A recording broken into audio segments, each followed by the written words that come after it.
จะพาท่านผู้ชมมาพิจารณาข่าวผักนี้กันที่งานเสวนากาแฟลาวเน้นบทบาทแม่ยิ่งในมูลค่าต้องโศกการผลิตกาแฟที่ยืนยงในการจัดงานเสวนากาแฟลาวภายใต้หัวข้อการลงทุนใส่แม่ยิ่งและผู้ผลิตกาแฟเพื่อเลี้ยงสุกอยู่ความคืบหน้าในการพัฒนาต้องโสมูลค่ากาแฟจากแขวงเซกองได้หัวพ่วมภาคส่วนต่างๆทั้งภาครัฐเอกชนและกลุ่มผลิตเพื่อแลกเปลี่ยนประสบการณ์และแนวทางการพัฒนากาแฟ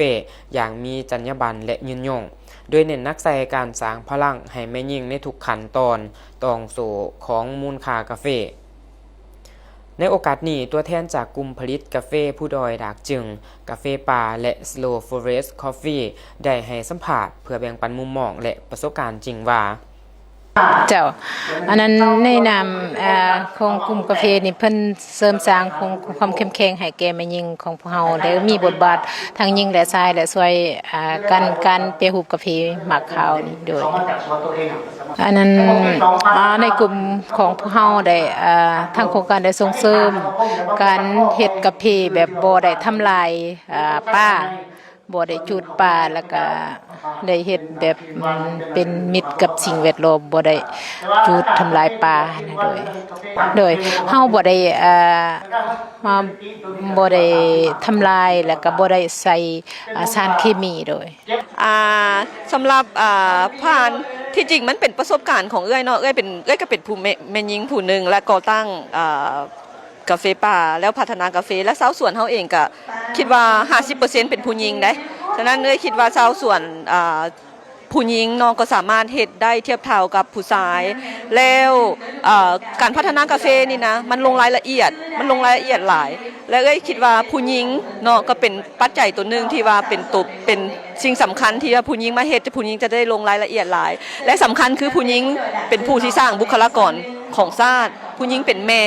ฉะนั้นถ้าจะเฮ็ดอย่างหนึ่งมันต้องมีบุคลากรที่มีคุณภาพนั้นถ้าจะมีบุคลากรที่มีคุณภาพได้คงต้องการผู้หญิงที่มีคุณภาพและสร้างบุคลากรเพื่อสร้างสอนลูกต่อไปสำหรับ Slow Forest Coffee แมนเฮาจะเน้นการเฮ็ดกาแฟที่มีคุณภาพการเฮ็ดกาแฟที่ส่งเสริมชุมชนและก็การเฮ็ดกาแฟที่ส่งผลบวกต่อสิ่งแวดล้อมโดยการปลูกป่ากับกาแฟพร้อมๆกันโดยแน่นอนเนาะการส่งเสริมแม่หญิงเนาะมีบทบาทสำคัญหลายด้านซึ่งแม่หญิงเฮาฮู้ว่าแม่หญิงแม่นเป็นเพศที่ค่อนข้างใส่ใจรายละเอียดหลายและเขาเจ้าจะเป็นผู้ที่สามารถเฮ็ดเวียกได้ดีสำหรับสโลเนาะหวังว่าอนาคตเฮาจะมีโอกาสเฮ็ดเวียกใกล้ชิดกับชาวสวนหลายขึ้นรวมทั้งเป็นทางเพจยิ่งหลายขึ้นเนาะโดยการไปส่งเสริมการปลูกกาแฟแบบออร์แกนิกการปลูกกาแฟแบบรักษาสิ่งแวดล้อมแล้วก็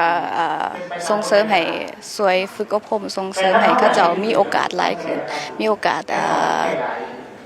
หลายขึ้น yesงานเสวนาครั้งนี้บ่เพียงแต่เป็นเวทีแลกเปลี่ยนความรู้แต่ยังเป็นแรงขับเคลื่อนสำคัญในการผลักดันให้แก่แม่หญิงกลายเป็นกำลังหลักในการพัฒนาต้องโสมูลค่ากาแฟของลาวให้เติบโตควบคู่ความยืนยงและความเท่าเทียมทางสังคม